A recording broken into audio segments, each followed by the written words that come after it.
దేవుడి వాక్యము మన వినికిడిలో ఆశీర్వదించినట్లుగా ప్రార్థన చేద్దాం. మహోన్నతుడా, మహాగణుడా, పరిశుద్ధుడా, మిక్కిలి గొప్ప దేవుడా, యేసు ప్రభువానికి స్తోత్రములు. ఉదయకాలం మొదలుకొని ఇంతవరకు పక్షముగా ఉండి మాతో మీరు మాట్లాడినటువంటి నీ మాటలన్నిటి కొరకై స్తోత్రములు. కొద్ది నిమిషాలు తండ్రి నీ వాక్యాన్ని ధ్యానించాలని, నీ ఉపదేశాన్ని ధ్యానించాలని ఎంతో ఆశపడుతుండగా ప్రభువా సహాయం చేయండి. నీ వాక్యములో నుండి మాతో మాట్లాడి మధ్యాహ్నానికి ప్రభా మా కొరకై మీరు సిద్ధపరిచినటువంటి నీ వాక్యాహారాన్ని తండ్రి మాకు అనుగ్రహించమని మా ప్రియ రక్షకుడును మా ప్రియ ప్రభువునైనా యేసుక్రీస్తు పరిశుద్ధ నామమున ప్రార్థించి స్తుతించి వేడుకొంచున్నాం తండ్రి. ప్రభువునందు నాకు అత్యంత ప్రియులారా, చదవబడినటువంటి లేఖన భాగమును మనము గమనించినట్లయితే ఈ వాక్యములో ప్రభు అయిన యేసుక్రీస్తు వారి దగ్గరికి కొందరు పరిసయ్యులు, సద్దూకయ్యులు వచ్చినట్లుగా చూస్తూ ఉన్నాం. మత్తయి సువార్త 16వ అధ్యాయం ఆరంభ వచనంలో సద్దూకయ్యులు ఏమండి, పరిసయ్యులు.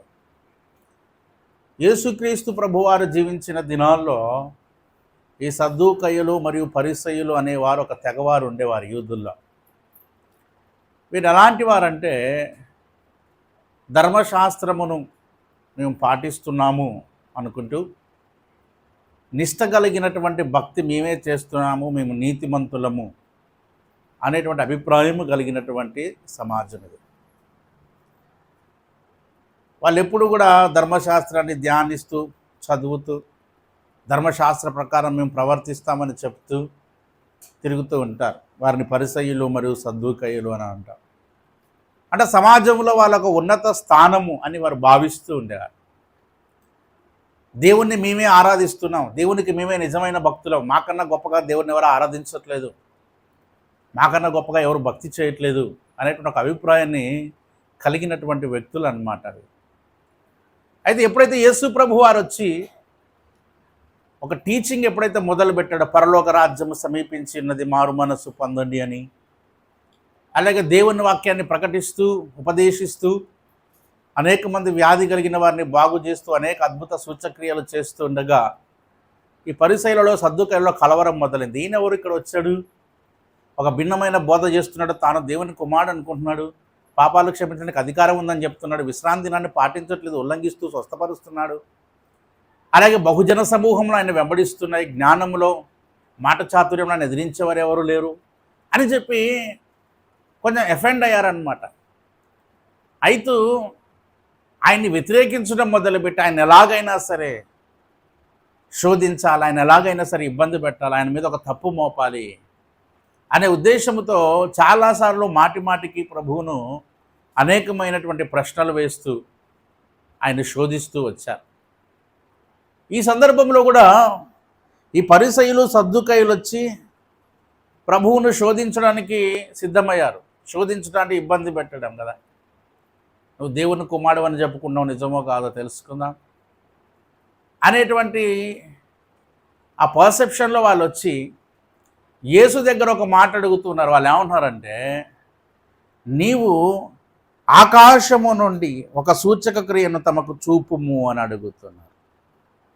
ఏమన్నారు చెప్పండి? ఆకాశము నుండి మాకు ఒక సూచక క్రియము. ఎందుకు అడుగుతున్నారు అంటే, ఆ రోజుల్లో యూదా సమాజంలో ఒక ప్రాచుర్యం వచ్చేసింది. నజరేయుడని యేసు అనేటువంటి ఒక వ్యక్తి వచ్చాడు, ఆయన దేవుని కుమారుడిని ప్రకటించుకుంటున్నాడు, దేవుని వాక్యాన్ని బోధిస్తూ పరలోక రాజ్యం సమీపించిందని చెప్తున్నాడు, అనేక మంది ఆయన వెంబడిస్తున్నారు, అనేకమైన సూచక్రియలు జరుగుతున్నాయి అనేటువంటి ఒక ప్రచారం జరిగింది. కనుక వాళ్ళందరూ ఏమనుకున్నారంటే, నిజమే మరి నా దేవుని కుమారుడని చెప్పుకుంటున్నాడు కదా, పైనుండి దిగి వచ్చానని చెప్పుకుంటున్నాడు కదా, మరి నువ్వు దేవుని కుమారుడు అయితే ఆకాశం నుండి మాకు ఒక సూచక క్రియను చూపించు, నువ్వు దేవుడివి అయితే, నువ్వు రక్షణ ఇవ్వడానికి వచ్చిన వ్యక్తివి అయితే, దేవుని కుమారుడివి అయితే, you should have some glorious things, right? కొన్ని మహిమకరమైనటువంటి విషయాలు, కొన్ని ఆశ్చర్య కార్యాలు చేయాలి. ఎందుకంటే దేవుడు ఎప్పుడు కూడా సూచక్రియలు, అద్భుతాలు చేస్తాడు. పాత నిబంధనలో దేవుడు అనేకమైన అద్భుత సూచక్రియలు చేశాడుగా. ఎర్ర సముద్రాన్ని చీల్చుట ఒక సూచక్రియ, సూర్యచంద్రులను ఆపుట ఒక సూచక క్రియ, యోర్దాను కూడా ఆగిపోట ఒక సూచక క్రియ, ఇంకెన్నో సూచక్రియలు. అలాగే ప్రవక్తలు కూడా అనేకమైన సూచక్రియలు చేశారు. ఏలియా అనేకమైన సూచక్రియలు చేశాడు. ఆకాశం నుంచి అగ్నిని తీసుకొని వచ్చాడు ఏలియా. తన్ను అరెస్ట్ చేయడానికి వచ్చినటువంటి వ్యక్తుల దగ్గరికి ఏలియా ఏం చేశాడట, చక్కగా కొండ మీద కూర్చున్నాడు. అరెస్ట్ చేయడానికి రాజు సైన్యం పంపించాడు. వాళ్ళు వచ్చి ఆయన ముట్టుకునే లోపే ఆకాశం నుంచి ఏమొచ్చిందట, అగ్ని వచ్చి ఆ 50 మందిని దహించి వేసి. యూదులు ఎప్పుడు కూడా ఏం ఎక్స్పెక్ట్ చేస్తారంటే సూచక క్రియ.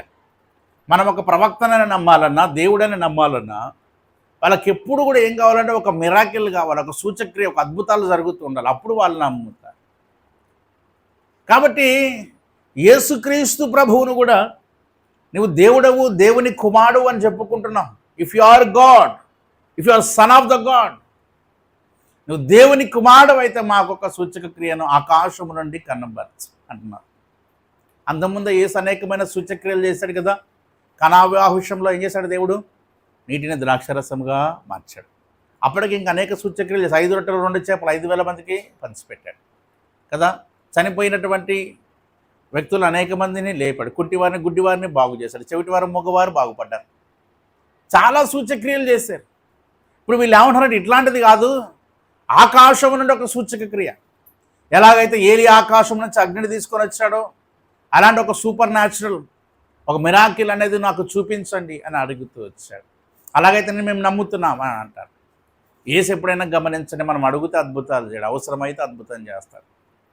ఏమండి, ఊరికే కూర్చొని గారడి వాళ్ళలాగా ఏమండి తన శక్తిని ప్రదర్శించడానికి కాదు, అవసరానికి, ఆ క్షణానికి, ఆ వ్యక్తికి, ఆ సందర్భానికి, ఆ సమయానికి ఆ అద్భుతం, ఆ సూచక్రియ అవసరం అనుకుంటే దేవుడు అక్కడ చేస్తాడు. అంతేగాని ఊరికి నాకు మహిమలు ఉన్నాయి, నేను చాలా గొప్పవాడిని కాబట్టి ఏది పడుతుంది చేస్తానంటే అప్పుడు దేవుని యొక్క శక్తి దుర్వినియోగం అవుతుంది. అలాగే ఇప్పుడు వీళ్ళు మంచి ఉద్దేశంతో అడగలే. Their intentions are wrong, their perceptions are wrong. సద్దుకయ్యులు కానీ పరిసయ్యులు కానీ ఎందుకు వచ్చి అడుగుతున్నారు? ఆయన మీద విశ్వాసం నుంచి అడుగుతున్నారా? దేవుడి కుమారుని అంగీకరించి అడుగుతున్నారా? కాదు, ఆయన మీద కోపంతో, ద్వేషముతో, ఆయన శోధించాలనే ఉద్దేశంతో అడుగుతున్నారు. మరి పర్సెప్షన్స్ అనేవి రాంగ్ కనుక యేసు ప్రభు వారు ఒకటే మాట చెప్పాడు, మీరు ఆకాశము నుంచి సూచక్రియలు అడుగుతున్నారు అని చెప్పి కింద ఒక మాట అన్నాడు, వ్యభిచారులైన చెడ్డతరము వారు సూచక క్రియను అడుగుచున్నారు అన్నాడు. ఎవరంటే చెప్పండి వీరు? వ్యభిచారులైన చెడ్డతర. ఎంత కఠినమైన మాట దేవుడు మాట్లాడాడు చూడండి ఇక్కడ కదా. ఏమన్నాడు ఇక్కడ? వ్యభిచారులైన చెడ్డతరము వారు. చాలా నిర్మోహమాటంగా దేవుడు ఖండించాడు. ఎవరిని? సద్దుకయ్యులను, పరిసయ్యులను. మీరు చాలా చెడ్డతరం అండి, మంచితనం కాదు. చెడ్డతరం అంటే అర్థం ఏంటి? ఆ తరంలో ఉన్నటువంటి వ్యక్తులందరికీ కూడా దేవుడికి అనుకూలమైన వాళ్ళు కాదు. హృదయం గర్వంతో నింపబడి, అహంకారంతో నింపబడి, ఏమండి దేవునికి వ్యతిరేకమైన కార్యాలు చేస్తూ, అందరూ తృణీకరిస్తూ, తమను హెచ్చించుకుని ఇతరులను కించపరుస్తూ, నీచపరుస్తూ, ఇలా హృదయ గర్వంతో ప్రవర్తించే తరం అది. దేవుని గౌరవించని తరము, దేవుని వాక్యానికి విలువనీయని తరము, ప్రజలను లెక్కలేని తరంగా చూసే తరం అది. కనుక యేసు ప్రభువారు అంటారు చెడ్డతరము అన్నాడు. ఏమన్నాడు చెప్పండి? చెడ్డతరం. ఆ రోజు పరిసయ్యులు, సద్దుకయ్యులు ఎవరిని లెక్కించేవారు కాదు కదా. యేసు ప్రభునే దూషించారు చాలా భయంకరంగా. వ్యభిచారన్నారు, పాపుల స్నేహితులు అన్నారు, త్రాగుబోతున్నాడు, తిరుగుబోతున్నారు, తిట్టుబోతున్నారు, దెయ్యం పట్టినవాడు, బయలుజబ్బులకు అధిపతి అన్నారు కదా. ఎన్నెన్ని మాటలున్నారు యేసయ్యనే. అలాగే యేసుతో తిరిగే వాళ్ళని కూడా చాలామందిని చూసి అవహేళన చేశారు, కించపరిచారు, అవమానించారు, తృణీకరించారు. కనుక దేవుడు అంటాడు ఇది చెడ్డతరము, తమకు తామే భక్తి గల వారమని అనుకునే తరం అది. వారు అలా అనుకుంటూ వారు వ్యభిచారం చేసేవారు కాదు. అంటే ఫిజికల్ ప్రాస్టిట్యూషన్ కాదు వాళ్ళు చేసేది, ఆత్మీయ వ్యభిచారం. ఏంటి చెప్పండి? డిసోబేయింగ్ the word of the God. దేవుని యొక్క వాక్యానికి అవిధేయులుగా బ్రతకడానికి కూడా దేవుడు వ్యభిచారంతో పోల్చాడు. కాబట్టి వీళ్ళొచ్చి ఇప్పుడు నన్ను ఏమంటారంటే ఒక సూచక్రియ చేయమంటున్నారు అంటున్నాడు. మరి యేసయ్య నిజంగానే ఒక సూచక్రియ చేయొచ్చుగా. ఆకాశం నుంచి అగ్ని తీసుకురావడమో, లేదా ఇంకేదో ఒక అద్భుతం చేయడమో, లేదా నీటిని ద్రాక్షరసంగా చేసినట్లుగా ఇంకేదో సూచక్రియ వారు కళ్ళ ముందు చేస్తే అయిపోయేది కదా. కానీ అదేమీ చేయకుండా యేసు ప్రభు వారు ఒక మాట చెప్పాడు. ఏం చెప్పాడో తెలుసా? అయితే యోనాను గూర్చిన సూచక క్రియయే కానీ మరి ఏ సూచక క్రియను వారికి అనుగ్రహింపబడదని వారితో చెప్పి వారిని విడిచి వెళ్ళాను. మీరు సూచక్రియ అడుగుతున్నారు, కానీ చేయబోయే సూచక్రియ, జరగబోయే సూచక్రియ ఒకటే. ఏంటంటే యోనాను గూర్చిన సూచక క్రియయే కానీ మరి ఏ సూచక క్రియ వారికి అనుగ్రహింపబడదు. వారు తెలుసుకోవాలనుకున్నది ఏంటి? ఈయన దేవుడా కాదా, ఈయన దేవుని కుమారుడా కాదా, ఈయనకు మహిమలు ఉన్నాయా లేవా, అవునా, ఈయన అద్భుతాలు చేస్తాడా చేయడా అనేది వారికి కావాలి. దానికోసం వాళ్ళు అడిగారు. కనుక యేసు ప్రభు వారు ఏమంటున్నారు? ఎక్కడ పడితే అక్కడ అద్భుతాలు జరిగే పని కాదు. మీరు సూచక్రియ అడుగుతున్నారు కదా, ఈ తరానికి ఒకటే ఒక సూచక్రియ అనుగ్రహించబడుతుంది. ఏంటంటే యోనాను గూర్చిన సూచక క్రియ. ఏంటి చెప్పండి యోనాను గూర్చిన సూచక్రియ? ఏమండి యోనాను గూర్చిన సూచక్రియ ఏంటి? యోనా జీవితం మనందరికీ బాగా తెలుసు. ఎవరు యోనా? యోనా ఒక ప్రవక్త. యోనా దేవుని చేత నినివే పట్టడానికి పంపబడినటువంటి ఒక దేవ సేవకుడు. కానీ యోనా ఏం చేశాడు చెప్పండి? ఇష్టం లేదు. ఎక్కడికి వెళ్ళడం? నినివేకి వెళ్ళడానికి. ఎందుకు ఇష్టం లేదు? నినివే ప్రజలు మారు మనసు పొందడం యోనాకు ఇష్టం లేదు. నినివే రక్షింపబడడం యోనాకు ఇష్టం లేదు. ఎందుకంటే యోనాకు తెలుసు, నేను వెళ్ళి ప్రకటన చేస్తే నినివే వారు మారు మనసు పొందుతారు, రక్షణ పొందుతారు, దేవుడు వారిని శిక్షించడు. కాబట్టి ఎట్లయినా సరే నినివే వాళ్ళకి పనిష్మెంట్ రావాల్సిందే, వాళ్ళు మనుషులు కాదు. కాబట్టి ఒక పని చేస్తాను, నేను నినివేకి వెళ్ళను, తర్షీస్కి వెళ్తాను అని చెప్పి వాడకి వెళ్ళిపోయాడు. అంటే సొంత జ్ఞానం, సొంత తెలివితేటలు ఉపయోగించాడు. ఎవరు? యోనా.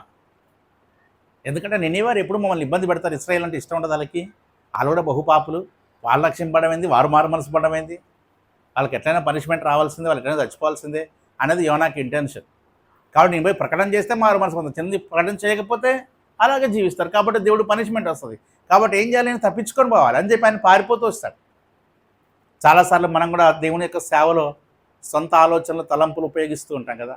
దేవుడు ఒక పని చెప్తే మనం ఏం చేస్తాం? ఒకటి చేస్తాం. దేవుడు ఒక దగ్గర సేవ చేయమంటే మనం ఒక దగ్గర సేవ చేస్తాం. దేవుడు ఒక సువార్త చెప్పమంటే మనం కాపరిగా ఉంటాం. దేవుడు కాపరిగా ఉండమంటే మనం సువార్థికుడిగా ఉంటాం. So many times we disobey the will and perceptions of the God. We own our own talents కదా, నాలెడ్జ్. మన సొంత తెలివితేటలని, జ్ఞానాన్ని మనం ఎప్పుడు కూడా ఉపయోగించొద్దు. చాలామంది ఏమంటారంటే ఈ చిన్న చిన్న ఊర్లలో మీరేం సేవ చేస్తారు, సిటీస్లో సేవ చేయొచ్చు కదా అంటే ఏమంటారు చెప్పండి? హైదరాబాద్ లేదా ఖమ్మం లాంటి సిటీస్లో సేవ చేస్తే ఏ మూలకు చర్చి పెట్టుకున్నా కనీసం కొంతమంది జమ అవుతారావు కదా, మీరు చెప్పండి. చాలా లాభదాయకంగా, లాభసాటిగా ఉంటుంది. నాకు కూడా చాలామంది సజెషన్ చేది, ఇక్కడ ఎందుకు పెద్ద మెట్రోపాలిటన్ సిటీస్లో. ఏమో దేవుడు నాకు ఆలోచనే లేదు. నేను నమ్మేది ఒకటే, ఇల్లందు అనేది లేదా ఇంకో చిన్న ఊరు అనేది, అది ఎంత చిన్న ఊరైనా దేవుడు చేయమన్న చోట సేవ చేస్తున్నది మనకు. అది 10 మంది వచ్చినా, 20 మంది వచ్చినా, ఎవడు వచ్చినా రాకపోయినా దేవుడు చెప్పిన స్థలంలో, దేవుడు చెప్పిన ప్రాంతంలో మనం సేవ చేస్తే అది మనకు ఆశీర్వాదం. అవునా కదా? సిటీస్లోకి వెళ్తే చాలామంది వస్తారు, పెద్ద పెద్ద వాళ్ళు వస్తారు, ఫంక్షన్ హాల్ తీసుకోవచ్చు. ఏమండి దేవుడు అక్కడ మనం పిలవకపోతే మనం ఎంత ప్రయత్నం చేసినా ఏమైపోయింది? వృధా అయిపోయింది.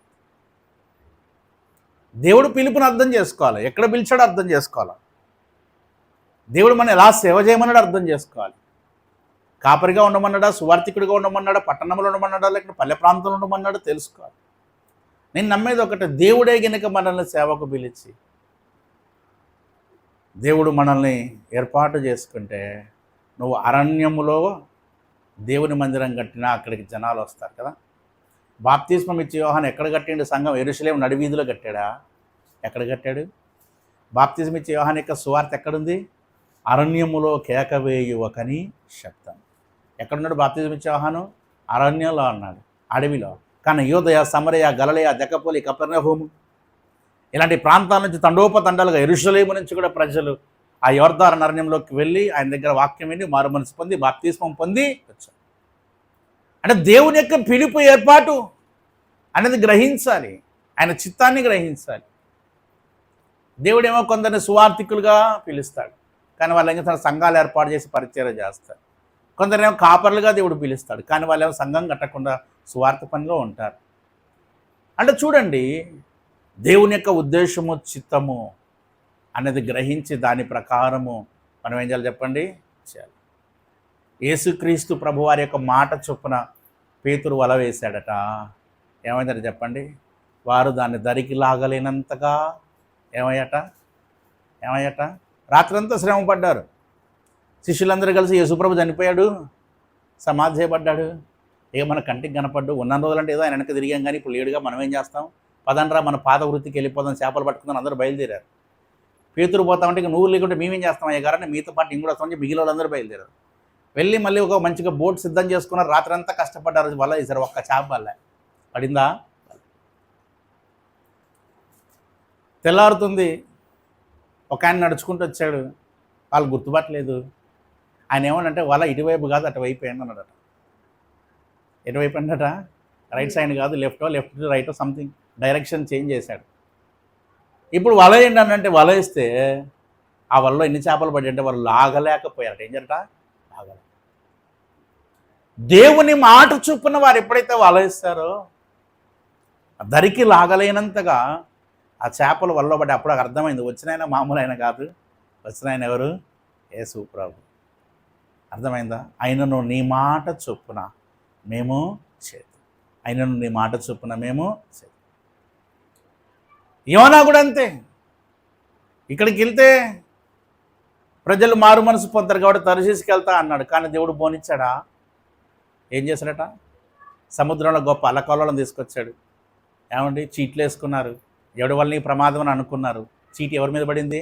యోనా మీద పడింది. ఇప్పుడు యోనాని ఏమన్నాడు చెప్పండి? నన్ను తీసుకెళ్ళి సముద్రంలో ఎత్తేయండి అన్నాడు.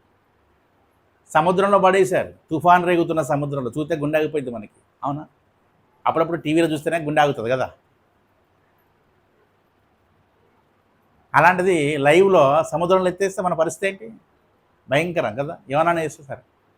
కానీ దేవుడు ఏం చేశాడు? అక్కడ ఒక తిమింగలాన్ని ఎవరి కొరకు? ఒక బోట్ సిద్ధం చేశాడు. ఎవరికి? ఒక బోట్ అన్నమాట. అది ఎలాంటి బోట్ అంటే మనుషులు తయారు చేసిన బోట్ కాదు. అది ఎలాంటి బోట్? తిమింగలం. అది వచ్చింది లోటుకుని మింగేసింది. ఎవరిని? యోనా. యోనా ఈదాల్సిన పనిలే, స్విమ్మింగ్ చేయాల్సిన పనిలే, హ్యాపీగా అందులో పడుకుంటే సరిపోద్ది. అది ఎక్కడ తీసుకొచ్చి వదిలేసింది? దానికి డైరెక్షన్స్ ఏమి లేవు. ఏమండి? దానికి లంగరేయాల్సిన పని ఏం చేయాల్సిన పనిలే. తాపీగా 3 రోజులు పడుకున్నాడు. ఎందులో? చేప కడుపులో. ప్రశాంతంగా తీసుకొచ్చి ఎక్కడ ఒడ్డున కక్కేసి వెళ్ళిపోయింది. అది ఫ్రీ టికెట్. ఎవరికి? నిజంగా అలా ఉండదు. అంటే నిజంగా ఈ మధ్య కూడా మీరు చూసినట్లయితే ఇంటర్నెట్లో కొట్టండి, అట్లా చేప మింగేసి బతికిన వాళ్ళు ఉన్నారట. అలా చేప మింగేసి బతికిన వాళ్ళు ఉన్నారట. నిజమే అంట. అది కడుపులో పోయి ప్రశాంతంగా నిద్రపోతారు అంతే. వాళ్ళు ఏం చేస్తారు? యోనా ఆ చేప గర్భములోనికి వెళ్ళి ఏం చేశాడట? 3 దినాలు. ఎన్ని రోజులు ఉన్నాడు చెప్పండి? ఆయన 3 దినాలు ఉన్నాడు. 3వ దినాన సజీవుడిగా బయటికి వచ్చాడు. ఇప్పుడు యేసు ప్రభు వారు కూడా అదే అంటున్నారు. ఏమంటున్నాడు చెప్పండి? మీరందరూ గొప్ప సూచక్రియలు నా ద్వారా అడుగుతున్నారు, కానీ మీకు ఏ సూచక్రియ అనుగ్రహించబడుతుంది? యోనాని గూర్చిన సూచక్రియ. యోనాని గూర్చిన సూచక్రియ ఏంటి? యోనా 3 దినాలు చేప గర్భములో ఉండి 3వ దినాన్ని ఎలాగైతే బయటికి వచ్చాడో మనుష్య కుమారుడు కూడా 3 దినాలు భూగర్భములో ఉండి సమాధిలో ఉండి 3వ దినాన మళ్ళీ బయటికి వస్తాడు. దేవుడు దేవుని కుమారుడు అనేది ఇంతకంటే గొప్ప నిరూపణ ఇంకేదైనా ఉంటుందా? ఆయన దేవుడని చెప్పడానికి, దేవుని కుమారుడిని ప్రకటించుకోవడానికి సమాధిని గెలవడం కన్నా, మృతిని జయించడం కన్నా, సజీవుడే తిరిగి రావడం కన్నా ఇంకా గొప్ప సూచక్రియ ఇంకేముంటుందంటే భూమి మీద ఏమైనా ఉంటుందా? ఉండదు.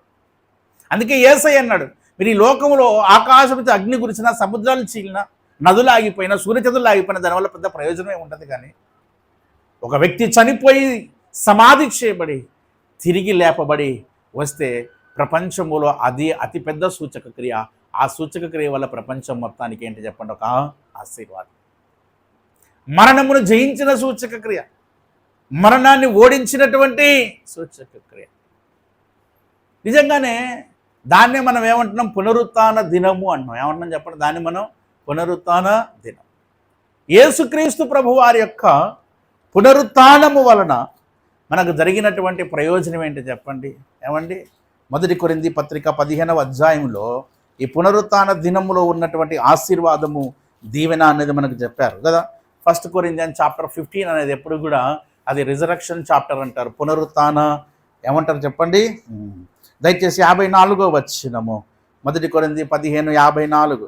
ఈ క్షయమైనది అక్షయతను ధరించుకొనినప్పుడు, ఈ మర్త్యమైనది అమర్త్యను ధరించుకొనినప్పుడు విజయమందు మరణము మృంగివేయబడెను అని వ్రాయబడిన వాక్యము నెరవేరెను. ఓ మరణమా నీ విజయం ఎక్కడ? ఓ మరణమా నీ ముళ్ళు ఎక్కడ? మరణపు ముళ్ళు పాపమునకున్న బలము ధర్మశాస్త్రము అయినను మన ప్రభు అయిన యేసుక్రీస్తు మూలముగా మనకు జయము అనుగ్రహించుచున్న దేవునికి స్తోత్రము కలుగును గాక అన్నాడు కదా. పునరుత్థాన దినమున జరిగినటువంటి కార్యం ఏంటి అంటే, క్షయమైనది అక్షయత ధరించుకున్నప్పుడు, మర్త్యమైనది అమర్త్యత ధరించుకున్నప్పుడు విజయమందు మరణము మృంగివేయబడెను అనే మాట ఉంది అక్కడ. క్షయమైనది అంటే ఏం చెప్పండి? క్షయమైనదట అక్షయతను ధరించుకుందట. అంటే అంటే ఏందో అండి, ఏమో సార్ మాకేం తెలుసు అంటారైంది. క్షయము, క్షయత, క్షయవ్యాధి, టీబీ. అవునా? టీబీని ఏమంటారా? క్షయవ్యాధి వచ్చినాడు ఏమవుతాడండి? ఏమో సార్ అంటారైంది. వాడు రోజు రోజుకి క్షీణించిపోతూ ఉంటాడు కదా, అవయవాలన్నీ క్షీణించిపోతాయి. ఆ క్షయవ్యాధి వచ్చిన వాళ్ళు రోజు కనీసం ఒక బస్తా బియ్యమన్నా తినాలి. బస్తా అంటే అంత కాదు, కనీసం ఒక 5-6 కేజీలు అన్నమన్నా తినాలి కదా. వాళ్ళ ట్యాబ్లెట్ చూసారు, ఇంతలో పవర్ఫుల్ ట్యాబ్లెట్లు ఇస్తారు. ఆ ట్యాబ్లెట్లు వేసుకుంటే విపరీతమైన ఆకలి అవుతుంది. అంటే ఏమవుతుందంటే శరీరంలోని అవయవాలన్నీ క్షీణించిపోయి చనిపోతారు. అప్పట్లో ఒక అన్న ఉండేవాడు, రవీంద్ర అన్న అని, మీకు బాగా గుర్తుందో లేదా, చాలా సంవత్సరాల క్రితం ఆ అన్నకు ఆ వ్యాధి వచ్చింది కదా, క్షయవ్యాధి వచ్చింది. మనం కూడా చాలా సపోర్ట్ చేసి రాజేంద్ర అన్న చేసినాము. ఆయన మన దగ్గర ఉన్న రోజులు బాగానే ఉన్నాడు. మనం ఏదో కింద మీద పడి మనకు చేతనైనంత మీరు కూడా ఇచ్చారు కదా చాలామంది. మన దగ్గర ఉన్నంతసేపు చాలా బాగానే ఉన్నాడు. కొద్దిగా ఆరోగ్యం రాగానే అన్న ఏం చేశాడు, ఇక్కడ నుంచి వెళ్ళిపోయాడు. కానీ పాపం వెళ్ళిపోయిన తర్వాత కొద్ది రోజులకే చనిపోయాడు. దేనికి చనిపోయాడు? క్షయవ్యాధి వచ్చి చనిపోయాడు. అంటే క్షయత అంటే ఏమవుతుందంటే క్షీణించిపోవడం. ఏంటి చెప్పండి? రోజు రోజుకి ఏమైపోతుంది? క్షీణించిపోతూ ఉంటుంది. క్షయత అంటే అదే అన్నమాట, తగ్గిపోవడం. అక్షయత అంటే, క్షయం అంటే నాశనం అయ్యేది, అక్షయం అంటే నాశనము కానిది. ఏంటి చెప్పండి? నాశనము కానిది. కనుక ఈ శరీరము క్షయమైపోయేది. సమాధి చేసామనుకోండి, మనల్ని ఒక 3 సంవత్సరాలతో తెలియ తీస్తే కూడా మనకు శరీరం కనబడుతుందా? ఏముంటుంది? ఎముకలో గూడే ఉంటుంది, స్కెల్టనే ఉంటుంది. ఎందుకు? క్షయమైపోతుంది. కనుక ఇక్కడ దేవుడు అంటాడు, క్షయమైనది అక్షయతను. అంటే నశించిపోయే ఈ శరీరము నశించిపోని అక్షయతను ధరించుకున్నప్పుడు మర్త్యమైనది అంటాయి. మర్త్యం అంటే ఏంటి? ఏమండి? మర్త్యమైనది అంటే ఏంటి? ఏమో మాకు తెలియదని మళ్ళీ అంటారా? మర్త్యమైనది అంటే మృతమైనది అని అర్థం. ఏంటి చెప్పండి? మృతమైనది, చనిపోయేది. అమర్త్యత అంటే అమరుడు. ఒక పాట ఉంటుంది, అమరుడవు, అంతేనా? ఏంటా పాట? అమరుడవు నీవు. అమరుడు అంటే అర్థం ఏంటి? మరణము లేనివాడు. చాలాసార్లు అంటారు కదా, ఫలానా వ్యక్తి అమరులయ్యారు అంటే అర్థం ఏంటో? చచ్చిపోయినప్పుడు రాస్తారు అక్కడ, ఏమని రాస్తారు? ఫలానా వారు చాలా గొప్పగా బ్రతికి నిన్ననే అమరుడయ్యాడు అంటే అర్థం ఏంటి? ఇక ఎన్నటికీ చావు లేని ఒక దేశానికి ఆయన పోయాడని అర్థం. అర్థమైంది? అది మరణము లేనివాడు అని అర్థం. కనుక మర్త్యము అంటే అర్థం ఏంటంటే చావు, అమర్త్యత అంటే చనిపోని స్వభావము, అమరత్వము, ఎన్నటికీ మరణము లేని ఒక విధానం.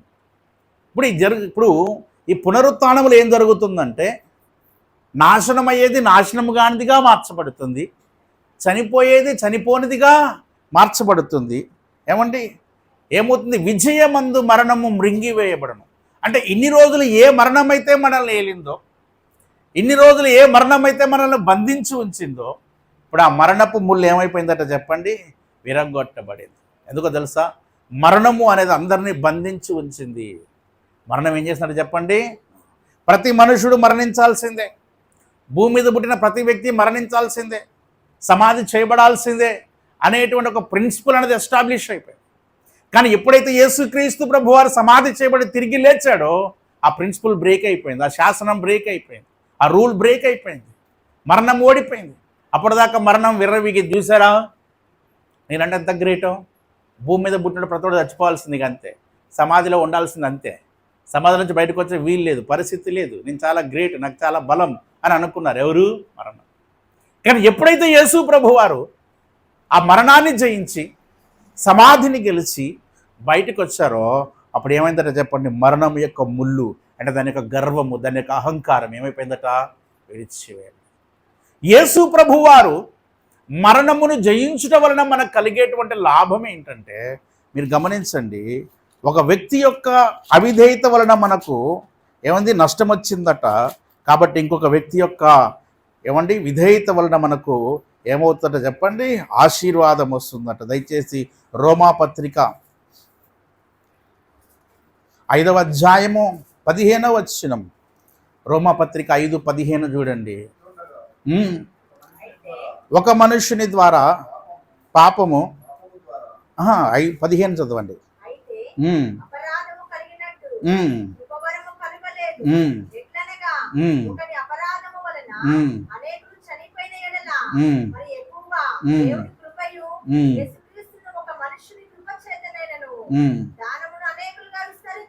చాలు చాలు చాలు చూడండి.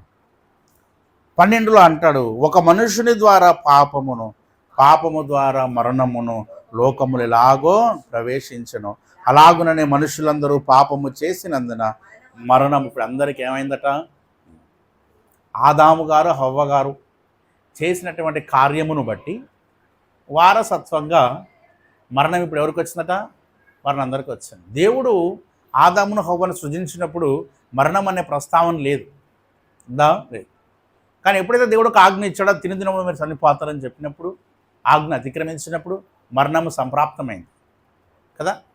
అలా ఆదాము నుంచి ఆదాము యొక్క జనరేషన్స్ అన్నిటికీ ఇప్పుడు మనందరం ఆదాము సంతానమా కాదా? కాదంటరా. మీ తాత మా తాత మనందరి ముత్తాత ఎవరు? అంతే. ఇప్పుడు మీది వేరే, మీ ఇంటి పేరు వేరు, మా ఇంటి పేరు వేరు, కదా మనందరికీ కామన్ ఇంటి పేరు ఉంది. ఏందది? మనందరికీ కామన్ తాత ఎవరు? నోవాహు. ఇంకా మనకు బాగా ముత్తాత ఎవరు? మనం బాగా దూరంగా వెళ్తే మీరు నాకు ఏదో ఒకటి చెల్లో, అక్కో, తమ్ముడో, ఏమండి అందరం ఒకరికొకరు ఏమవుతాం, చుట్టాలమే, అంతేనా కదా. ఎందుకంటే బైబుల్ ద్వారా మనుషులు ఒక్కడే, ఎవరు? ఆయనలోనే వచ్చింది. మనం అన్ని కులాలు మతాలు పెట్టుకున్నాం, ఏమండి. ఆదాము రెడ్డి అయితే మనం రెడ్డే, ఆదాం బాపనాయన అయితే మనం బాపనాయనే, ఆదాము సోదరి అయితే అశోక్ సోదరి, ఆదాము శాస్త్రి అయితే అశోక్ కూడా శాస్త్రి, ఆదాము షెట్ అయితే మీరు కూడా షెట్టే, ఏమండి. అర్థమవుతుందా? కులం అనేది వృత్తిని బట్టి వచ్చింది, అంతేగాని ఒకళ్ళు అధికులు ఇంకొకరు అదమ్ములని కాదు కదా. కులాలు ఎట్లా డివిజన్ అంటే, ఆ రోజులలో కటింగ్ చేసే వాళ్ళందరూ ఒక డివిజన్, బట్టలు కుట్టే వాళ్ళందరూ ఒక డివిజన్, బట్టలు ఉతికే వాళ్ళందరూ ఒక డివిజన్, అట్లా డివైడ్ చేశారు. మంత్రాలు చదివే వాళ్ళందరూ ఒక డివిజన్, వ్యవసాయం చేసే వాళ్ళందరూ ఒక డివిజను, యుద్ధాలు చేసే వాళ్ళందరూ ఒక డివిజను, గొర్రెలు కాసే వాళ్ళందరూ, ఎద్దులు కాసే వాళ్ళందరూ ఒక డివిజను, ఏమంటారు అట్లా డివిజన్ చేశారు. ఇక దాన్నే వాళ్ళు దాన్ని ఒక కులంగా పెట్టి, ఏమంటే ఇక మేము అధికులం మీరు అదుమలు అన్నట్టుగా చేసి రకరకాలుగా చేశారు. కానీ ఆదాం గారిని కనుక్కుందాం, అయ్యా మీదేం కులమో మాకు చెప్పుడి. అప్పుడు ఏమండి మాది కూడా, మీరు బాగా తరచి ఆలోచించండి. వెనక్కిపోయారు అనుకోండి 4th జనరేషన్లోకి, మన ముత్తాత ఎవరు తేలుతారు? నోవాహు తేలుతారు. ఎందుకు? జలప్రలయం నోవాహు తప్పితే ఇంకెవరు ఉన్నారా? షేము, హాము, యాపేతు ముగ్గురు ఉన్నారు. వాళ్ళెవరో మన తాతయ్య ఉంటాడు. ఇంకా దానికంటే ముందుకు పోతే ఇంకెవరు ఉంటారో ఆదాము హవ్వమ్మ ఉంటుంది. మనందరికీ ముత్తమ్మమ్మ ముత్తాత ఎవరు? అంతే సంగతి. కాబట్టి మీరు వేరు నేను వేరు కాదు, మనందరం ఎవరని చెప్పండి? అక్కలనే. మన ముత్తాత గారు ఒక పని చేశారు. ఏం చేశారు ఆయన? పండు తినొద్దంటే ఎట్లుంటుందో తిందామని చూశాడు. దానివల్ల ఏమైంది? ఇప్పుడు మనం ఆయన ద్వారా మనందరికీ జీన్స్ లాగా వచ్చేసేది. ఇప్పుడు మీరు గమనిస్తారుగా, మీ తాత లక్షణాలు వచ్చినాయి, మీ ముత్తాత లక్షణాలు వచ్చినాయి, వీడి ముక్కు వీళ్ళ తాతలాగా ఉంది, వీడి నాలుక వీళ్ళ అమ్మమ్మలాగా ఉంది అని అంటూ ఉంటారు కదా. అంటే జీన్స్ అంటారు, ఏమంటారు చెప్పండి? అట్లా మన తాతగారు కూడా మరణాన్ని మనందరికీ గిఫ్ట్గా ఇచ్చిపోయాడు కదా. అందుకని ఇక్కడ ఏమని రాయబడింది? మరణము లోకములు ఎలాగో ప్రవేశించిన అలాగుననే పాపము చేసినందున మరణం అందరికీ. అంటే ఒక వ్యక్తి యొక్క అవిధేయత వలన అందరికీ ఏమొచ్చిందట? మరి ఆయన ఎవరో చేసిన తప్పుకు మేమెందుకు అయ్యా బలి కావాలి? ఇప్పుడు అంటారు కదా, ఆయన ఎవరో తప్పు చేస్తే మమ్మల్ని ఎందుకు సార్ జైల్లో పెట్టారా అంటారు. అవునా? ఒక్కొక్కసారి తెలుసు కదా, అత్త కోడల పంచాయతీ అయిందనుకో, ఏమంటే కోడలి గారికి కోపం వచ్చిందనుకో, వీళ్ళ సంగతి ఇట్లుందని చెప్పి భర్త మీద, అత్త మీద, మామ మీద, ఆడబిడ్డ వాళ్ళ ఆయన మీద, మళ్ళీ వాళ్ళమ్మ నాయన మీద పేర్లు ఎవరిది కనబడితే రాసుడే ఇక. అవునా? రాత్రి పోలీసుడు పెద్ద వ్యాన్ వేసుకుని అందరినీ తోలుకపోతారు. వాళ్ళంటారు, అరే మేమేం చేసినాం ఆయన అంటారా? లేదు లేదు, నీ పేరుంది కాబట్టి నీ సంగతి చూసుడే అంటారు. అందరినీ మక్కలు ఎరగొట్టి ఇంటికి పంపిస్తారు. వాళ్ళు అంటారు, అయ్యా మాకు ఏ పాపం తెలియదయా, మాకు సంబంధం లేని కేసులో మమ్మల్ని ఇరికిచ్చి కొట్టారు. ఆడ భర్త ఏదో తాగొచ్చి కొట్టిండు, లేకపోతే ఇంకేదో చేసిండు, వాళ్ళది కూడా చూసుకోవాలి. కానీ అత్తమామలు మమ్మల్ని ఎందుకు ఇరికిచ్చారు, ఆడబిడ్డ నన్ను ఎందుకు ఇరికిచ్చారు, వరకట్న వేధింపులో నా మీద కేసు ఎందుకు పెట్టారు అంటారు కదా, సంబంధం లేని కేసు. అట్లా ఆదాము గారు తప్పు చేస్తే మనం ఎందుకు ఇరుక్కున్నాం? ఆయన ఎవరో తప్పు చేస్తే మనందరికీ ఏమొచ్చిందట? మరణము అని. ఇప్పుడు మనం ఇది అన్యాయం ప్రభు అనవచ్చు దేవుడి దగ్గరికి వెళ్ళి. ఏమనొచ్చు? ఇది చాలా అన్యాయమైన కేసు, అక్రమంగా మా మీద కేసు పెట్టారు, ఇది జల్లదు, దీనికి మేము ఒప్పుకోము అని ఆర్గ్యూ చేయొచ్చు. కాబట్టి దేవుడు అంటాడు, నిజమే బిడ్డ, ఇది అన్యాయమే. ఒకడు చేసిన తప్పు వల్ల మీ అందరికీ మరణం సంప్రాప్తమైంది కదా, కాబట్టి ఒక వ్యక్తి చేసిన పుణ్యకార్యం వల్ల మీ అందరికీ ఏమొస్తుందట? నీ ప్రమేయము లేకుండా నీలోనికి మరణం ఎలా ప్రవేశించిందో, నీ ప్రమేయము లేకుండానే నీకు నిత్య జీవము కూడా అనుగ్రహించబడతాయి. అర్థమైందా? అందుకని యేసుక్రీస్తు ప్రభువారు ఏమన్నారు చెప్పండి ఇక్కడ, ఒక మనుష్యుని అపరాధము కలిగినట్లు కృపావరము కలగలేదు. ఎట్లనగా ఒకని అపరాధము వలన అనేకులు చనిపోయినడలా మరి ఎక్కువగా దేవుడి కృపయు యేసుక్రీస్తును ఒక మనుష్యుని కృపచేతనైన దానమును అనేకులకు ఏమైందట చెప్పండి? విస్తరించెను విస్తరించెను విస్తరించెను అనే మాట రాయబడి ఉంది. 17 మరణము ఒకని అపరాధము మూలన వచ్చినదై ఆ ఒకని ద్వారానే ఏలినట్ల కృపాబాహుల్యమును నీతి దానమును పొందువారు జీవము గలవారే మరి నిత్యముగా యేసుక్రీస్తును ఒకని ద్వారానే ఏలుదురు అని ఉంది కదా. 19వ వచనం, ఏలయనగా ఒక మనుష్యుని అవిధేయత వలన అనేకులు పాపులుగా ఎలాగూ చేయబడిరో అలాగే ఒకని విధేయత వలన అనేకులు నీతిమంతులుగా చేయబడు. ఒక వ్యక్తి ద్వారా ఎలాగైతే అవిధేయులుగా చేర్చబడ్డారు, మరలా ఇప్పుడు ఒక వ్యక్తి ద్వారా అందరం ఏమైపోతున్నామట? నీతిమంతులముగా మార్చబడుతున్నాం, పరిశుద్ధులుగా మార్చబడుతున్నాం. ఆదాము అవిధేయత వల్ల అందరము పాపులుగా చేర్చబడ్డాము. ఇప్పుడు దేవుని విధేయత, యేసుక్రీస్తు ప్రభువారి యొక్క విధేయత ద్వారా మనందరం ఏమైపోతున్నాం చెప్పండి? నీతిమంతులముగా మార్చబడుతున్నాం. కనుక పాపము నీకు సంప్రాప్తమవటంలో నీ సంబంధం లేదు, నువ్వు పరిశుద్ధుడిగా మార్చబడ్డంలో కూడా నీ ప్రమేయం లేకుండానే ఉచితముగా నీవేమైపోయావు? నీతిమంతుడిగా తెచ్చుకుంటావు. ఈ ప్రాసెస్ అంతా ఎలా జరిగిందంటే, దేవుడు మన కొరకు తన ప్రాణమును పెట్టి సమాధి చేయబడి తిరిగి లేచి మరణమును జయించుట ద్వారా ఈ కార్యం జరిగింది. ఇప్పుడు మరణం ఇప్పటిదాకా అనుకుంటుంది, నేను మరణంలో అందరిలోనికి ప్రవేశింపజేసి అందరినీ సమాధిలోనే బంధించి ఉంచాను అనుకున్నారు, నాదే విజయం అనుకున్నది. కానీ ఎప్పుడైతే యేసు సమాధిని గెలిచి తిరిగి వచ్చాడో మరణం ఏమైపోయిందట? ఓడిపోయింది. మరణం ఏమైపోయింది? ఓడిపోయింది. కనుక ఇప్పుడు ఎవరైతే ఆయన యందు విశ్వాసం ఉంచుతారో, ఆయన మరణ పునరుత్థానముల మీద విశ్వాసం ఉంచుతారో వారికి కూడా తిరిగి లేచేటువంటి ఆధిక్యత, వారికి కూడా పునరుత్థాన శక్తి, వారు కూడా పునరుత్థానము పొందేటువంటి ఆ ధన్యత అనేది యేసు ప్రభువారు అందరికీ ఇచ్చారు. యేసు తిరిగి లేపబడకపోతే మన పాపములు క్షమించబడవు. యేసు తిరిగి లేకపోతే మరణం మీద మనకు విజయం రానే రాదు. యేసు తిరిగి లేకపోతే మనకు పరలోక రాజ్యంలో ప్రవేశం లేనే. యేసు పునరుత్థానం చెందాడు కనుకనే వీటన్నిటిలో మనకి ఏమొచ్చిందంటే ఒక గొప్ప ఆశీర్వాదం, గొప్ప దీవెన వచ్చింది. మరణం మీద విజయం వచ్చింది. మనకు కూడా అంచెదినమందు సమాధులు తెరవబడి మనం కూడా తిరిగి లేచేటువంటి ఒక ఆధిక్యత వచ్చింది. కాబట్టి యేసుని నమ్మేవారు ముఖ్యంగా దేనికి సాక్షులంటే పునరుత్థానానికి సాక్షులు. ఎందుకు తెలుసా? అసలు యేసుక్రీస్తు ప్రభు వారు తిరిగి లేచాడు, సమాధిని జయించాడు అని మనం ప్రకటిస్తూ ఉంటే సాతానికి ఇష్టం లేదు, ఎందుకంటే వాడు ఊడిపోయినట్టే కదా. కాబట్టి యేసయ్య యొక్క మరణ పునరుత్థానాన్ని దాచిపెట్టడానికి ఎంతో ప్రయత్నం చేశారు. అసలు యేసు సమాధి చేయబడ్డప్పుడు ఆడున్నటువంటి బోధ తెలిసిందే కదా, నేను చనిపోయి 3వ రోజు లేస్తానని. కాబట్టి ఆనాటి యాజకులు, ప్రధాన యాజకులు, శాస్త్రులందరూ పిలాతు దగ్గరికి పోయి ఏం చెప్పారు? అయా, ఈ వంచకుడు నేను చనిపోయి 3వ రోజు లేతానని చెప్పాడు కనుక ఆయన శిష్యులు వచ్చి ఆయన శవాన్ని ఎత్తుకొని పోయి ఇంకా ఎక్కువ మోసం చేసినట్టుంది, అక్కడికి ఆ సమాధిని బాగా భద్రం చేయించడం అని చెప్పాడు. ఏం చెప్పాడు? కాబట్టి పిలాతు ఏం చేశాడు? సరే మీ ఇష్టం అని చెప్పి, ఏ వ్యక్తి చనిపోయిన సమాధికి సెక్యూరిటీ ఉండదు, కానీ యేసయ్య సమాధికి మాత్రం ఏం పెట్టారు? పెట్టారా లేదా? మస్తు సెక్యూరిటీ, టైట్ సెక్యూరిటీ పెట్టారు. ఎవరికి? ఇప్పుడు ఒక వ్యక్తి చనిపోయాడు అనుకోని సమాధి ఇంటికి వచ్చేస్తాం, కానీ అక్కడ కాపలా పెడతాం, పోలీసు వాళ్ళనే పెట్టంగా. కానీ యేసు ప్రభు యొక్క సమాధికి మాత్రం ఏం పెట్టారు? సెక్యూరిటీ పెట్టారు. రోమా సైనికులు కాపలా కాశారు. ఎందుకు కాశారు? కారణం ఏంటి? ఆయన 3వ దినాన తిరిగి లేస్తానని చెప్పాడు. అంటే మోసం చేసి శిష్యులు వచ్చారు, రాయిని తొలగించి ఎత్తుకొని వెళ్ళి ఇదిగో ఆయన లేచాడు, ఈయన దేవుడైన ప్రజల్లో ఒక ఫాల్స్ ప్రాపగండా ప్రచారం చేయొచ్చు. కాబట్టి మీరు సమాధిని భద్రము చేయించండి అని రాజుగారి దగ్గర ఒక ఆజ్ఞ తీసుకొని భద్రం చేశారు. కానీ ఏమైపోయింది చెప్పండి? రోమా సైనికులు చూస్తుండగానే రాయి దొరలించబడింది. రోమా సైనికులు చూస్తుండగానే దేవుడు లేచాడు. రోమా సైనికులు చూస్తుండగానే ప్రభు పునరుత్థానం చెంది పరలోకానికి ఆరోహణం అయిపోయాడు. అది తెలిసిపోయింది ఎవరికి? వీళ్ళకి. కాబట్టి వాళ్ళు ఏం చేశారు? ఒక ఫాల్స్ ప్రాపగాండా ఏం చేశారంటే ఆయన శిష్యులు వచ్చి ఆయన యొక్క శరీరాన్ని ఎత్తుకొని పోయారని చెప్పి ప్రజలు నమ్మకుండా చేస్తారు. పునరుత్థానం అనేది జరిగిందంటే సాతాను ఓడిపోయినట్లు. సాతానికి ఇష్టం లేదు, ఎందుకంటే వాడు ఓడిపోయినట్లే కదా, వాడి బలం పోయినట్లే కదా. అందుకనే పునరుత్థానం అనే విషయంలో వాడు ఎంత అబద్ధ ప్రచారాలు సృష్టించాడో అంత చేశాడు. కాబట్టి ఒక క్రైస్తవుడిగా మన బాధ్యత ఏంటంటే యేసు చనిపోయాడు అని ప్రకటించడం ఎంత ప్రాముఖ్యతో ఆయన పునరుత్థానము చెందాడు అని ప్రకటించడం కూడా అంతే ప్రాముఖ్యత. అపోస్తలులు కూడా ఆ ప్రకటనే చేశారు. దయచేసి అపోస్తల కార్యములు 2వ అధ్యాయము 32వ వచనం చూడండి. అపోస్తల కార్యములు 2వ అధ్యాయము 32వ వచనం. ఈ యేసును దేవుడు లేపెను, దీనికి మేమందరము సాక్షులం. దేనికంట చెప్పండి సాక్షులు?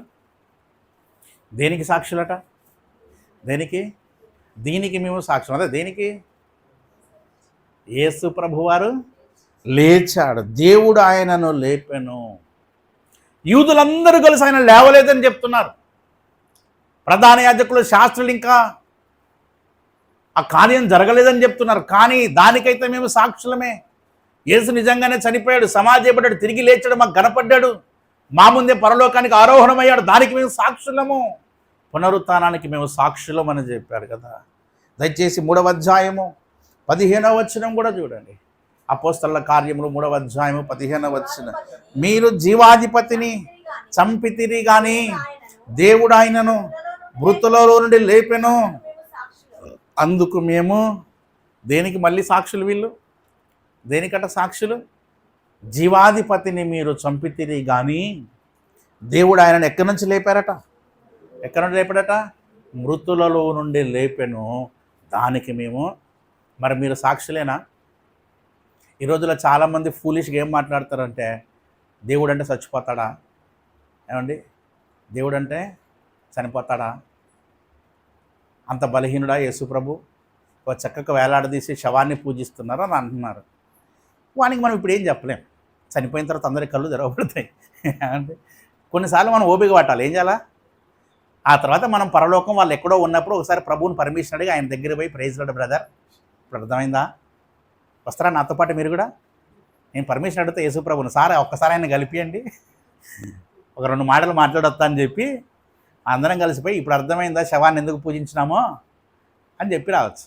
అంటే అది మాట్లాడేవాళ్ళు మాట్లాడుతూనే ఉంటాడు. యేసుక్రీస్తు ప్రభువారు, నేను ఒక మాట అంటున్నాను, ఆయన కావాలని తనను తాను మరణానికి అప్పజెప్పుకున్నాడు.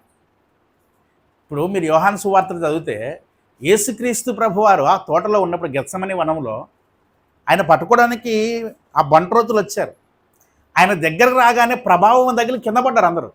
విన్నారా మాట? అసలు ఆయన పట్టుకోలేకపోయారు. 2 సార్లు 3 సార్లు ప్రచురించిన ప్రతిసారి ఏమైపోతున్నారు? కింద పడుతున్నారు.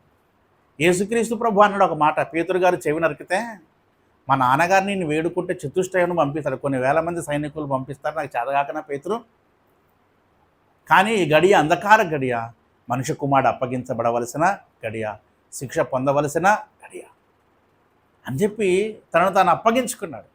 మార్నింగ్ కూడా మనం ఒక వర్డ్ విన్నాం కదా ప్రసంగాలు, ఏంటి? నా ప్రాణమును నా అంతటా నేనే పెట్టుచున్నాను, తీసుకున్నాను, అంతే. యేసు అంతేగాని ఎవడు తీసుకోవడానికి అధికారం లేదు.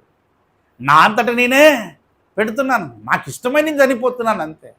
అదే నేను వద్దనుకుంటే ఇక అసలు భూమి మీద ఉన్న బ్రతకగలుగుతాడా?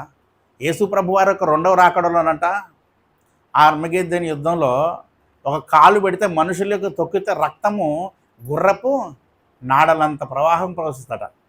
ద్రాక్షల గానగులో ద్రాక్షలను దొక్కుతాడు ఒక్కొక్కరిని, తెలుసా? మీరు చూస్తారు కదా, పాతకాలంలో ద్రాక్షల తొట్టి ఒకటి ఉంటుంది, దాన్ని నిండా ద్రాక్షకాయలు వేసి షూస్ వేసుకొని తొక్కుతూ ఉంటారు, గ్రేప్ జ్యూస్ ఇస్తారు. చూసారా ఎదురైనా? వాళ్ళు తొక్కంగా ద్రాక్షకాయలను అణిగి ఆ కింద నుంచి మనకి ఏమొస్తుంది? గ్రేప్ జ్యూస్ వస్తుంది. యేసు ప్రభువు సార్ కూడా రెండోసారి వచ్చినప్పుడు ఒక్కొక్కరిని అట్లా తొక్కుతాడట. తొక్కితే ఏమైతే రక్తం చిందుతూ ఉంటుంది. ఆ లోయ మాత్రం ఎన్నో కిలోమీటర్లు ప్రవహిస్తాడు. ఏది? రక్తం. అంత సామర్థ్యం ఉంది ఎవరికి? అందుకనే నాడు వచ్చినట్లు కాదు నేడు వచ్చిట అనే మాట. ఆ ఓ పాట ఉంటుంది, మీరు ఇంటికి పోయినాక దాన్ని వినండి. అప్పుడు గొర్రెపిల్లలాగా వచ్చాడు, కానీ ఇప్పుడైతే ఎట్లా వస్తాడట? కొదమ సింహంలాగా వస్తాడు. ఎట్లా వస్తాడో చెప్పండి? కొదమ సింహంలాగా. మొదట ఏదో సాత్వికుడు గొర్రెపిల్లగా వచ్చాడు. మొదట ఆయన ముఖం మీద ఉమ్మేశారు, గడ్డం పెరికారు, వీపు మీద కొట్టారు, భరించాడు. రెండోసారి ముట్టుకోవడానికి ప్రయత్నం చేయండి, కుదురుద్దా?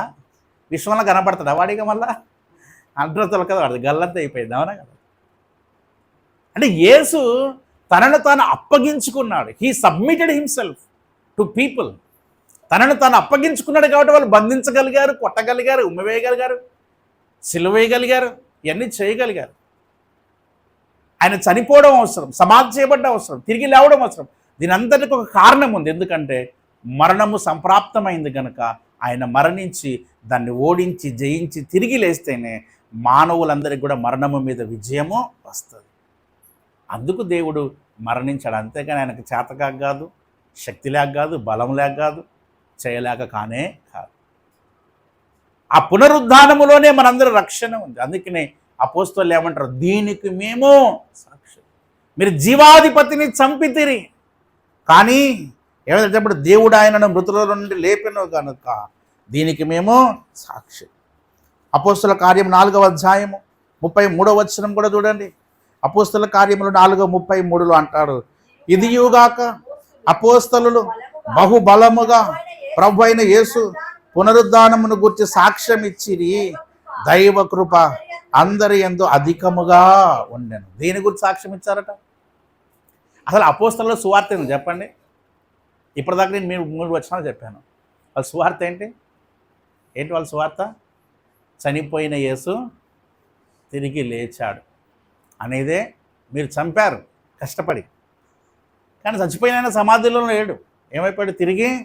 అందుకు మేము సాక్ష్యం దాన్ని ప్రకటిస్తున్నాం. ఎందుకయ్యా అట్లా ప్రకటిస్తున్నారంటే మనం కూడా చనిపోతాం, మనం కూడా ఒకసారి ఆయనతో పాటు తిరిగి లేస్తాం. మీరు గమనించండి. అందుకనే ఈస్టర్ సండే అనేది, పునరుత్థానం అనేది చాలా చాలా చాలా ప్రత్యేకమైనది. ఒకవేళ యేసు మరణాన్ని జయించకపోతే మనకు కూడా దాని మీద విజయం రాదు. అందుకనే కదా విజయమైందట, మరణమును మృంగి వేసి దాన్ని విజయం. అందుకనే ఓ మరణమా నీ ముళ్ళు ఎక్కడ, ఓ మరణమా నీ విజయం ఎక్కడ? మరణపు ముళ్ళు విరిచివేయబడింది. అప్పటిదాకా మరణం ఉప్పొంగింది, కానీ యేసు దాని యొక్క ముళ్ళును, గర్వాన్ని, అహంకారాన్ని విరిచివేసి మరణాన్ని జయించి తిరిగి లేవడం ద్వారా ఆయన సజీవుడు అవడం మాత్రమే కాదు, మనందరికీ కూడా ఆధిక్యతను ప్రభువు ఇచ్చాడు. కాబట్టి పునరుత్థాన శక్తి చాలా గొప్పది. యేసు పునరుత్థానంలో మనకు నిత్య జీవం ఉన్నది. 2000 సంవత్సరాల తర్వాత యేసు ప్రభు ఆనాడు వస్తాడని చెప్పాడు. నిజంగానే కొన్ని రోజులలో వస్తాడు యేసయ్య. రాకడ సూచనలు నెరవేర్చబడుతున్నాయి. ప్రభు వచ్చినప్పుడు జరిగే సంగతి ఏంటి? సమాధులు తెరవబడతాయి, చనిపోయిన వారు తిరిగి లేస్తారు, సజీవులమైన నిలిచి మనం కూడా తిరిగి లేస్తాం. ఇదంతా జరిగింది. దానికి కారణం ఏంటంటే యేసు చనిపోయి తిరిగి కనుక చనిపోయి తిరిగి లేవడంలో గొప్ప శక్తి ఉంది. యేసు పునరుత్థానం చెందాడు. ఏమండి మరి మీరు పునరుత్థానం చెందారా? ఆ ఒక మాట ఏమండి. పునరుత్థానంలో గొప్ప శక్తి ఉందని చెప్పుకున్నాం, జీవం ఉందని చెప్పుకున్నాం కదా. మరి మన పరిస్థితి ఏంటి? మనం పునరుత్థానం చెందామా? పునరుత్థాన శక్తిని మనం ఆశ్రయించామా? ఈ ఒక్క మాట చెప్పుకొని మనం ముగించి వేద్దాం. దయచేసి 1 కొరింథీ పత్రిక 15వ అధ్యాయము 36వ వచనం. 1 కొరింథీ 15. ఓ అవివేకి, నీవు విత్తినది చచ్చితేనే గాని బ్రతికింపబడదు కదా. నీవు విత్తుదానిని చూడగా అది గోధుమ గింజ అయినను సరే, మరి ఏ గింజ అయినను సరే వట్టి గింజనే విత్తుచున్నావు, కానీ పుట్టబోవు శరీరమును నీవు విత్తుట చాలు. చూడండి, నీవు విత్తున్నది చనిపోతేనే కానీ ఏం కదట చెప్పండి తిరిగి. ఇప్పుడు మీరందరూ వర్షాకాలం ఏం చేస్తారంటే చిక్కుడు గింజలో, లేకపోతే బీర గింజలో, లేకుంటే సొరకాయ గింజలో ఏం చేస్తారు? భూమిలో పాతి పెడతారు కదా. ఎండిపోయిన పాతి పెడతారా, పచ్చి పాతి పెడతారా? ఎండిపోయినా పాతి పెడతారు. అంటే ఇది మృతమైనవి. కానీ భూమిలో పాతి పెట్టాక దాంట్లో కాస్త నీళ్లు తేమ తగలగానే అది ఏమైపోయింది చెప్పండి? ఏమవుతుంది? చిగురించి దాని నుంచి ఒక మొక్క వచ్చి చిక్కుడు పాదు బయటకు వచ్చి మనకు అనేకమైన చిక్కుడుకాయలు ఇస్తుంది, లేదా బీరకాయలో సొరకాయలు ఇంకేదో మీరు ఏ మొక్క నాటితే ఆ మొక్కకు సంబంధించినటువంటి విత్తనాలు, తర్వాత దానికి సంబంధించిన కాయలు కాస్తాయి. అంటే మృతమైనది ఏమైపోయిందంటే ఇప్పుడు సజీవముగా మార్చిపోయింది. మృతమైనది సజీవంగా మార్చిపోయింది. అంటే ఒకటి చనిపోతేనే ఇంకొక జీవం వస్తుంది. యేసు చనిపోయాడు, తిరిగి లేచాడు, జీవాధిపతిగా మార్చబడ్డాడు. మరి మనమేంటి? మనము కూడా చనిపోతేనే మనలో కూడా జీవం వస్తుంది. మరి మనం ఎలా చనిపోవాలి సార్? అందరం పెట్టెలకు దూరి మనం ముక్కు మూసుకోవాలా? ఏమండి, ఈ మధ్య కొంతమంది ఉంటారుగా, పలానా ఆయన సజీవ సమాధిగా ఆయన వెళ్ళిపోయాడు అని ఆయన అందులో దూరి పైన రాళ్ళు పెట్టించుకుంటారు కదా. అట్లా ఏమన్నా చేయాలా చనిపోవడం అంటే? అలాంటి పని ఎప్పటికీ చేయకండి, పొరపాటున అవసరమే మనకు. మనము కూడా చనిపోతే మనలో ఒక ఉజ్జీవం వస్తుంది. ఎలాగంటే లోకరీతిగా మనం చనిపోవాలి. ఏం చేయాలి చెప్పండి? లోకరీతిగా పునరుత్థాన శక్తి ఎలాగొస్తుందంటే, లోకానికి నువ్వెంతగా మృతుడు అయిపోతే ప్రభువులోనికి అంత శక్తి, అంత బలము, అంత అభిషేకం, అంత ప్రభావం వస్తుంది. పునరుత్థాన శక్తిలో గొప్ప అధిక్యత ఉంది. పునరుత్థాన శక్తిలో గొప్ప జీవం ఉన్నది, గొప్ప బలం ఉన్నది. ఆ పునరుత్థాన శక్తి నీకు కూడా రావాలంటే నువ్వు కూడా మృతి చెందాలి. ఎలా మృతి చెందాలి? పాపానికి చనిపోవాలి, శరీరాశలకు చనిపోవాలి, లోకాశలకు చనిపోవాలి, లోక సంబంధమైన కోరికలకు చనిపోవాలి. ఏమండి, అన్నిటికీ మనము మృతమైనటువంటి వ్యక్తిగా ఎప్పుడైతే మనల్ని మనం సమాధి చేసుకుంటామో, చనిపోతామో, అప్పుడు దేవుని యొక్క అభిషేకం మన మీదకి వస్తుంది. నీలో లోకాశలు ఉన్నంతసేపు, లోకం మీద కోరికలు, ప్రేమ ఉన్నంతసేపు, లోకాశలు నువ్వు నెరవేర్చుకున్నంతసేపు, లోకమునకు నువ్వు మృతుడిగా కానంత వరకు నీలోనికి దేవుని శక్తి ప్రవహించదు. భూమి యొక్క గురుత్వాకర్షణ శక్తి మీకు తెలుసు కదా. గురుత్వాకర్షణ శక్తి అంటే ఏంటి చెప్పండి? దేన్ని అంటాం మనం గురుత్వాకర్షణ శక్తి అని? యాపిల్ తెలుసు కదా, యాపిల్. అవును, గ్రావిటేషన్ ఫోర్స్ అనేది ఎలా ఐడెంటిఫై చేశారు? ఒక ఆయన చెట్టు కింద కూర్చొని యాపిల్ కాయ తింటా ఉంటే అది ఎక్కడికి పోలేదట?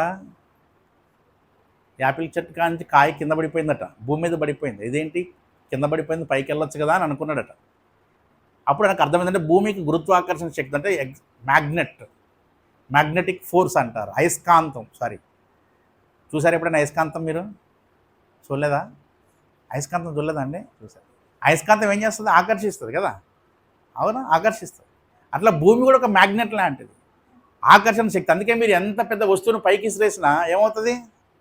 మళ్ళీ భూమి మీద పడుతుంది. ఈ ఆకర్షణ శక్తి ఏంటి, ఎట్లా వచ్చింది? భూమి తన చుట్టూ తాను. ఇప్పుడు మీరు కూడా ఒక బకెట్లో వాటర్ బాగా గిరిగిర తిప్పండి, దాంట్లో ఏదైనా వేస్తే ఎక్కడికి వస్తుంది? సెంటర్లోకి వచ్చేస్తుంది కదా. అంటే అలా రివాల్వ్ అవుతా ఉన్న కొలది దానికి ఏంటంటే ఫోర్స్ అనేది, అట్రాక్షన్ ఫోర్స్ అనేది పెరుగుతుంది. భూమి కూడా మీకు తెలుసు కదా, సూర్యుని చుట్టేమో 365 రోజులు, తన చుట్టేమో ఎంతసేపు? ఏమో సార్ అంటుంది సాత్విక, నిన్ననేగా రాస్తాము సైన్స్ ఎగ్జామ్, చెప్పు ఎంతసేపు తిరుగుతుంది భూమి తన చుట్టూ తాను? 24 గంటలు. దాన్ని మనం ఏమంటాం? ఒక రోజు అంటాం. అవునా? భూమి దాని చుట్టూ ఏమవుతుందట? అదే తిరిగితే ఎంత సమయం పడుతుంది? ఒక రోజు. సూర్యుని చుట్టూ తిరిగితే 1 సంవత్సరం అయితే ఏమవుతుంది? ఈ భూమి తన చుట్టూ తాను తిరుగుతూ ఉంటుంది కనుక అలా తిరిగినప్పుడు గ్రావిటేషనల్ ఫోర్స్ అనేది జనరేట్ అవుతుంది. కాబట్టి పైకి ఏది విసిరేసినా కిందికి వస్తుంది. ఇది పైకి ఎప్పుడు వెళ్తానంటే ఈ గ్రావిటేషనల్ ఫోర్స్ని మనం జీరో చేస్తే అప్పుడు ఈ ఆకర్షణ శక్తి తగ్గిపోయి ఏ వస్తువైనా పైకి ఎగురుతారు. అంటే వికర్షణ శక్తి అనేది క్రియేట్ చేయాలి. ఇప్పుడు ఈ సైన్స్ పాఠం అంతా మీకు చెప్పనులే, కానీ ఫిజిక్స్ చాలా సింపుల్. ఏమంటే ఏమో సార్ వాక్యం చెప్పంటే సైన్స్ సోషల్ అన్నీ మాకు కలిపి చెప్తా ఉన్నారు, మమ్మల్ని దావపడుతున్నారని మీలో మీరు మదన పడుతున్నట్టుగా ఇప్పుడే ఆకాశవాణి ద్వారా నాకు అందించబడింది వార్త. ఏమండి, ఏంలే, ఒక సింపుల్ విషయం. లోకం మనల్ని ఆకర్షిస్తుంది. అవునా? లోకం మనం ఆకర్షిస్తుంది. ఈ లోకాకర్షణకి ఎంతగా దూరం అయితే అంతగా ఆకాశానికి మనం ఎగురుతాం కదా. అలాగే లోక సంబంధమైన పాప సంబంధమైన వాటికి మనం ఎంత దూరం అయితే ఆకాశ మండలంలో ఉన్న దేవునికి అంత సమీపంగా మనం వెళ్తాం. అది బాగా గుర్తుపెట్టుకోవాలి. లోకాన్ని ద్వేషించండి, అప్పుడు మీరేమవుతారు? దేవునికి దగ్గర అవుతారు. లోకాన్ని ప్రేమిస్తే దేవునికి దూరం అయిపోతారు. మీకు కూడా దేవుని యొక్క పునరుద్ధాన శక్తి, పునరుత్థాన బలము, పునరుత్థాన ప్రభావము, దేవుని అభిషేకము మీలో బలంగా రావాలంటే మీరు కూడా ఏం చేయాలి? లోకానికి మృతులైపోవాలి. లోకాశలకు, లోక కోరికలకు, లోక సంబంధమైన ఇచ్చలకు, వాంఛలకు మనం ఎంతగా మనల్ని మనం సిలువేసుకుంటామో, ఎంతగా మనల్ని మనము సమాధి చేసుకుంటామో, అంతగా నీలోనికి దేవుని యొక్క జీవము, దేవుని యొక్క అభిషేకము, దేవుని యొక్క బలము, ప్రభావం వస్తుంది. అంత ఉజ్జీవంగా నింపబడతావు, అంతగా దేవుని కొరకు నీవు వాడబడతావు. కాబట్టి ప్రియులారా, ఈ పునరుత్థాన దినంలో మనం ఒకటే చేద్దాం. ఈ రోజు నుంచి అయినా సరే, ప్రభా నేను లోకానికి మరణిస్తాను, లోకానికి నన్ను నేను సమాధి చేసుకుంటాను, లోకాశలకు, లోక సంబంధమైన కోరికలకు అన్నిటికీ నన్ను నేను మృతుడిగా చేసుకుంటానని చెప్పండి. మీరు ఎంతగా మృతి చెందితే అంతగా దైవిక శక్తి చేత మీరు నింపబడతారు. మరి దేవుడు అటువంటి కృప, భాగ్యము, ధన్యత మనకు అనుగ్రహించునుగాక. దేవుడి వాక్యం మన వినికిడిలో ఆశీర్వదించునుగాక. రండి మనం ప్రార్థన చేద్దాం. కొద్ది నిమిషాలు దయచేసి అందరూ కళ్ళు మూసు.